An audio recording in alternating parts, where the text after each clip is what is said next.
So you have to evolve, or you're going to continue repeating cycles. You can't ask for change and not expect to evolve, and not expect to transition, and not expect to go through pain, because your pain will turn into your purpose, and that's how you evolve. That's how we become.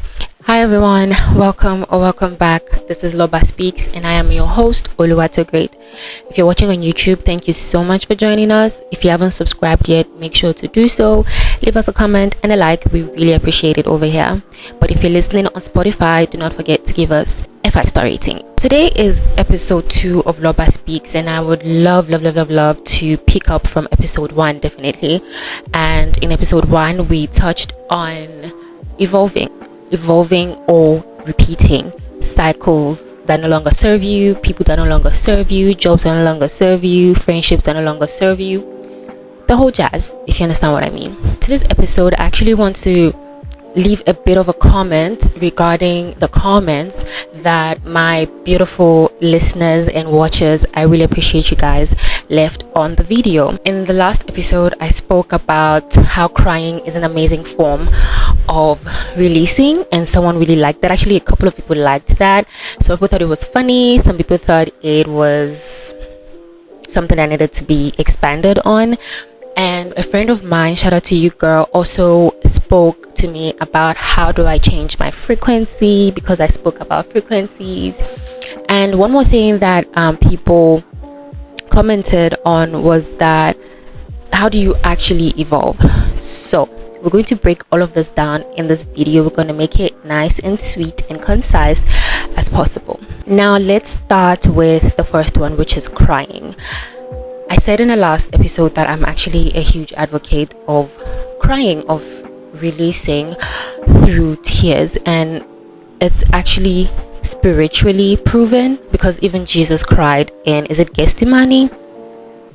The Son of the Lord cried to release, to plead with his Father in heaven. So why do you think crying is something that is embarrassing, or something that you can do when you're going through the motion? You're only human after all, right?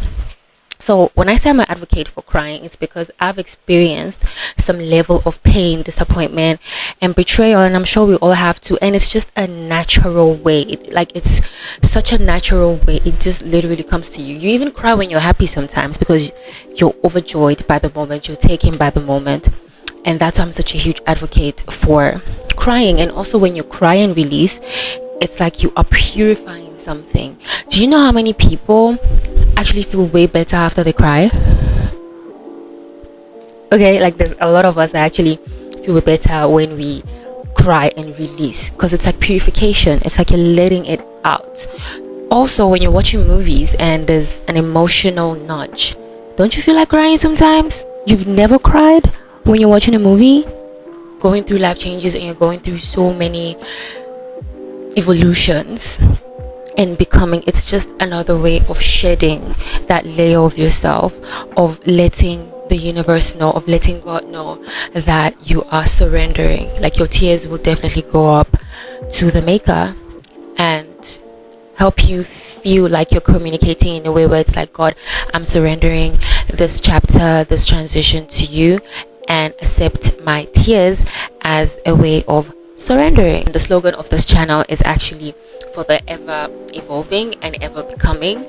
Therefore, we live a life where we are open to evolving, we are open to change, we are open to transformations, whatever and however that might look.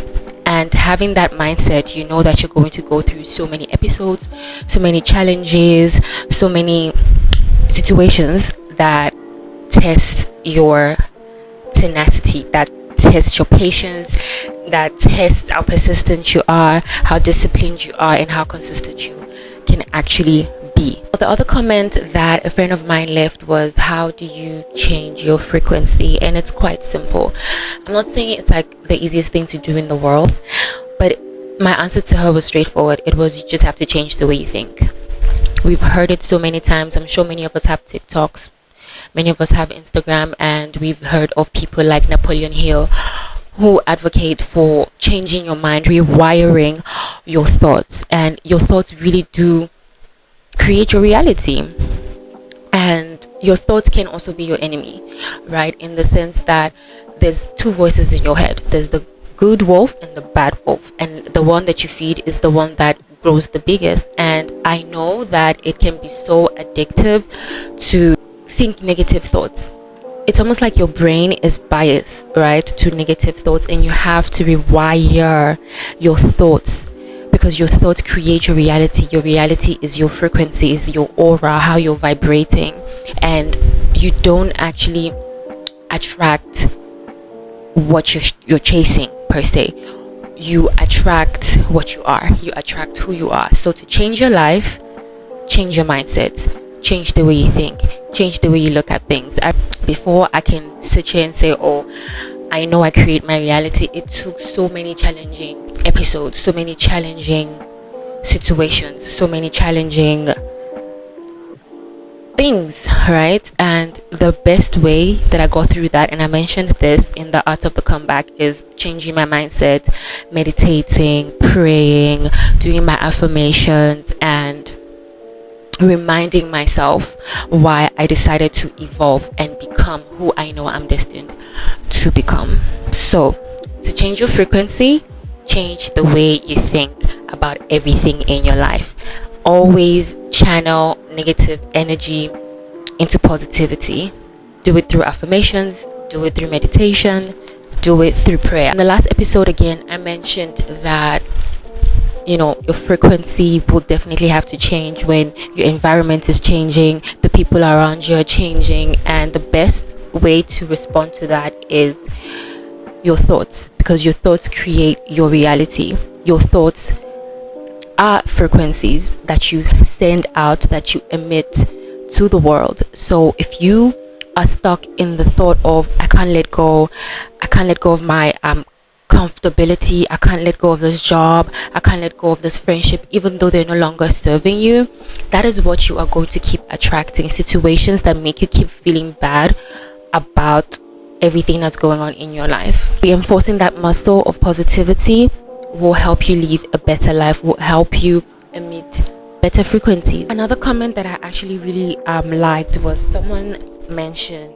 that we rarely talk about mourning our friendships, and I totally agree, because I actually left the comment and said relationship are actually sometimes stronger than romantic relationships, because in friendship I can easily share intimate details with my friend. There are actually some things that I can discuss with my friend that I wouldn't readily discuss with a partner. And when friendships crack and they crumble, that betrayal is almost heart-wrenching. It's like an actual relationship, even though there might have not been any intimate relations. And the reason for this is because with friendships, you put so much trust, you put so much effort, I hope so, and consistency into it, to the point where when things actually break, that pain is like you just have to mourn at this point. And mourning again equals to what? Tears, equals to crying, equals to coming into terms with the fact that this chapter is over and I need to recalibrate. Without this friendship, without this person, they can't come into my next chapter. And you just have to accept and know that whatever God removes is going to definitely restore 10 times over. Closing off, again, I'm going to say crying is a form of spiritual detox. Feel free to do it anytime, anywhere. I've cried in public toilets many times before, but yeah, I usually end up feeling way better. Oh yeah, so I was thinking, is it too early for me to come up with a name for my listeners? Because like the slogan is for the ever evolving and becoming, and I was thinking, why don't I name you guys, my lovely listeners, the Becomers? Or is it too early for me to be giving you guys pet names? Let me know in the comment section. Thank you so much for tuning in, and I will speak with you again. Bye.